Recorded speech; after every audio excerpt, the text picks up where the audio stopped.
survey of all of its members on Wednesday to determine whether they support or oppose its proposal to unite the conservative candidates' campaigns ahead of the June 3rd presidential election. At a general meeting of party representatives on Tuesday, PPP interim chief Kwon Young-tae said now is the time to join forces to secure victory in the election, urging the candidates not to neglect a great cause for the sake of small gains. The move is considered an attempt by the party to increase pressure on PPP candidate Gimje to form a united front with former Prime Minister Han Duk-soo, who has declared his independent bid for presidency. Kwon said the party's candidacy must be unified with Han by Sunday, the election watchdog's final day to register candidates. Stressing that Kim was elected in the party primary based on his pledge to unite with Han, the interim chief warned that Kim would be betraying the party and the general public should he fail to make good on that promise. Democratic Party presidential candidate Lee Jae-myung invoked the historical case of Chogung-am to highlight what he sees as ongoing political injustice in South Korea. During a campaign stop in North Chungcheong province, Lee mentioned Chogung-am, a politician executed in 1959 under the Lee Sung-man regime, who was judicially murdered. He appeared to be drawing a parallel with his own electoral law violation trial. Separately, he announced a series of pledges aimed at young voters, including a policy to count military service towards salary grades at all public institutions and to expand pension credits to cover full service periods. He also promised to establish an integrated monetary system to improve safety in cryptocurrency investments. SK Telecom SIM protection service now has over 24 million subscribers in the aftermath of a hacking incident that caused a data breach at the nation's largest mobile carrier last month.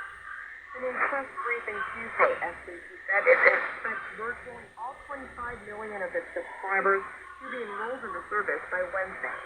On Friday, the carrier began providing the service automatically instead of requiring its users to sign up.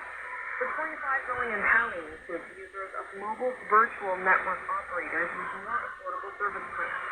About 1.04 million users have replaced their SIM cards to prevent further damage from the data leak. U.S. President Donald Trump said he will announce tariffs on pharmaceutical imports over the next few weeks. Speaking to reporters at the White House on Monday, Trump said he is planning a big announcement next week regarding pharmaceutical prices, claiming other countries have treated the U.S. unfairly. The American president signed an executive order directing the U.S. Food and Drug Administration to reduce the time it takes to approve pharmaceutical plants in the country. The order also directs the Environmental Protection Agency to accelerate construction of the facility.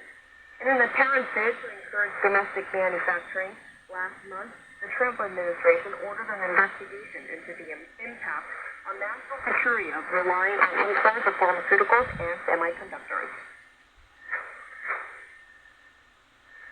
Seoul has submitted an official opinion to the U.S. arguing that South Korean pharmaceutical imports help stabilize the U.S. supply chain and improve patient access to medicine. The submission on Sunday comes in response to a national security investigation by the U.S. Department of Commerce under Section 232 of the Trade Expansion Act, which could lead to tariffs on foreign-made drugs. The Health Ministry said on Tuesday that the government emphasized South Korea pharmaceuticals pose no threat to U.S. national security and instead help the country diversify production, especially through the support of U.S. pharmaceutical companies by South Korea's contract development and manufacturing organizations.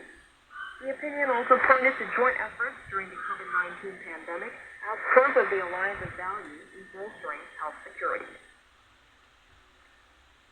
The Vatican is set to begin the conclave Wednesday to elect a new pope to succeed Pope Francis, with 133 cardinals from around the world in attendance.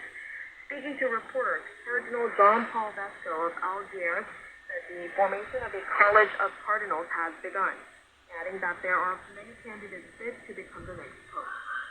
While the cardinals have reportedly held unofficial discussions on the qualities they are looking for in the next pontiff, Vatican spokesperson said there was strong concern over divisions within the Catholic Church. A 100 133 cardinals from 7 countries will be completely isolated from the outside world, with no access to electronic devices, and will begin voting at the Vatican Sistine Chapel on Wednesday until they elect a new pope with a 2/3 majority. It has taken an average of 3 days to elect a new pontiff since the 20th century, and Pope Francis, who died April 21st, was elected in 2013 in just 2 days.